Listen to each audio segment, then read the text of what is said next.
প্রতিদিনই সংসদে মাননীয় স্পিকার করে একটা কথা বলে, সনদ নিয়ে কথা বলেন। সনদও বুঝি, ব্যাখ্যাও বুঝি, সংস্কারও বুঝি, সংশোধনও বুঝি, কিছু বুঝার কিন্তু বাকি নাই। অতএব মানুষকে বুঝতে দেন, সঠিক পথে আসেন, ধারাবাহিকভাবে কর্মসূচি পালন করার চেষ্টা করি। হঠাৎ করে ওয়ার্কআউট, হঠাৎ করে এদিকে দিক তাকানো, কান কথা, এগুলি বাদ দিয়ে মানুষের কল্যাণে আমরা সকলে কাজ করতে চাই। মাননীয় স্পিকার, অনেকে আন্দোলনে যোগদান করেছেন, কখন করেছেন, কোন সময় করেছেন, কোন অবস্থায় করেছেন, কোত্থেকে করেছেন আমরা জানি। কিসের নিচ থেকে আসছেন সেটাও বলতে চাই না, সবাই জানে। কখন এসেছেন সেটাও জানি না। এই প্রসঙ্গে আমি শুধু ছোট্ট একটি গল্প বলে আপনাদের বোঝাতে চেষ্টা করব। মাননীয় স্পিকার, এক শিক্ষক ছাত্রকে বলছে, এদিকে আয়তো। বলে জি স্যার। বলে ওই বাড়ি থেকে একটা দাও নিয়ে আন। বলে কেন? বলে আমি ডাব খাবো। দাওটা নিয়ে আয়, দাওটা কেটে ডাব খাবো। তখন বলে স্যার, এখন যদি ডাব কাটার জন্য ওই বাড়ি থেকে দাও নিয়ে আপনার দিকে আসি, মানুষ মনে করবে শিক্ষকের দিকে দাবিত হচ্ছে, দাও নিয়ে বেয়াদব করবে, সে বুঝতে পারবে না এই দাও আমি কেমনে আনি। তখন বলতেছে ঠিক আছে তুই আমি আনি। দাওটা শিক্ষক গিয়ে নিয়ে আসলো। আসার পরে বলে এখন গাছের উপর উঠে নারিকেল পেরে আমার ডাবটা খাওয়া।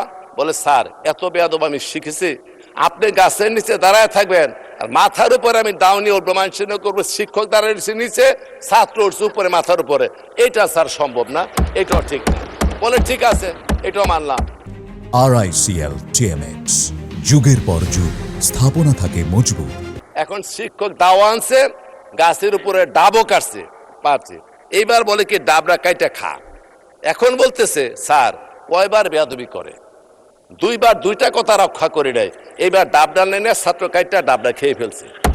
এখন ওই সম্মান দেখাইতে গিয়ে যখন খালেদা জিয়াকে বন্দি করে, তারেক রহমানকে বিদেশে প্রেরণ করা হয়, হাজার হাজার লোককে খুন করা হয়, ইলিয়াস আলী উদাও হয়ে যায়, চৌধুরী আলম উদাও হয়ে যায়, জাকির উদাও হয়ে যায়, সুমন উদাও হয়ে যায়। এই সমস্ত আন্দোলন সংগ্রামের সময় যখন হত্যাকাণ্ড সংঘটিত হয়, সেই বাইদের কিন্তু তেমন একটা অঙ্গন আমরা দেখা পাই নাই। কাজে হাজারো রক্তের বিনিময়ে ধারাবাহিক আন্দোলনের 16-17 বছর যা চললো, তার একেবারে শেষ হয়েছে ওই ডাব কাটার মতো সুযোগ বুঝে আপনারা এইখানে অংশগ্রহণ করেছেন। এইখানে অংশগ্রহণ করে এই আন্দোলনকে কুক্ষিগত করার জন্য প্রতিদিনই সংসদে মাননীয় স্পিকার করে একটা কথা বলে, সনদ নিয়ে কথা বলেন। সনদও বুঝি, ব্যাখ্যাও বুঝি, সংস্কারও বুঝি, সংশোধনও বুঝি, কিছু বুঝার কিন্তু বাকি নাই। অতএব মানুষকে বুঝতে দেন, সঠিক পথে আসেন, ধারাবাহিকভাবে কর্মসূচি পালন করার চেষ্টা করি।